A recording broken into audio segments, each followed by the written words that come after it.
আসসালামু আলাইকুম প্রিয় দর্শক ভাই বন্ধুরা, আমি এখন মাকই ক্ষেতের ভিতরে আছি। আপনারা নিশ্চয়ই গম পান আমি কিসের জন্য মাকই ক্ষেতের ভিতরে আছি।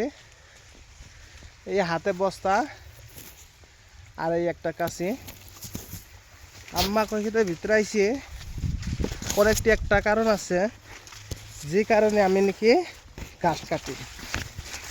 আপনারা ভাববেন কি কারণটা হলো আমার 3-4টে রানী আছে। আপনারা বলবেন আমার তার রানী কি? আমার রানী হলো গরু। 4টা গরু আছে, তার জন্য আমি ঘাস কাটতে আইছি এই মাকই ক্ষেতের ভিতরে।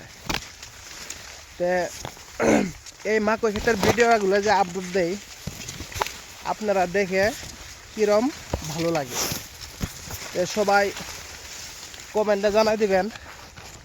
আর যদি ভালো লাগে তাহলে আপনারাও ভিডিওগুলো বানাবেন। এটা কোনো নো এডিট,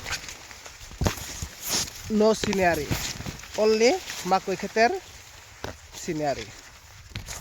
আমি অ্যাকচুয়ালি ভিডিও বানাতে ভালো পাই, তার জন্য অনেক আমি ডেলি ভিডিও পোস্ট করি।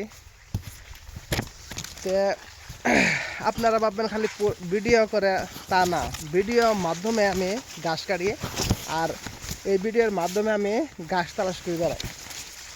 তার জন্য আমি মাকই ক্ষেতের ভিতরে ঢুকি। তো আপনারা কোথা থেকে ভিডিওটা দেখতেছেন অ্যাকচুয়ালি কমেন্ট করবেন। কমেন্ট করলে ভালো লাগে, পরিস্থিতিতে অনেক অসুবিধা হয় না, সুবিধা হয়। তো আশা রাখি সবাই ভালো আছেন। মাকই ক্ষেতের ভিতরে গেলে অনেক কষ্ট হয়, সেটা কষ্ট নয়, সেটা আনন্দ ফুর্তি লাগে। তো আশা রাখি সবাই ভালো আছেন।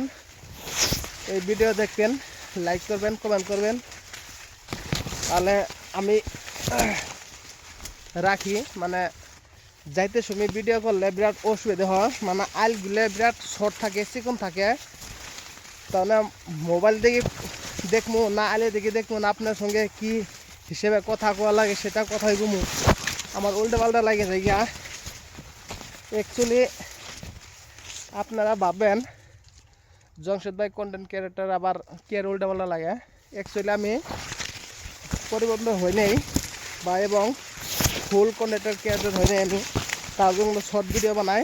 আপনারা খালি দোয়া করবেন, আমি আর যাইতে পারতাছি না, সবাই আমার জন্য দোয়া করবেন। খুদা হাফিজ।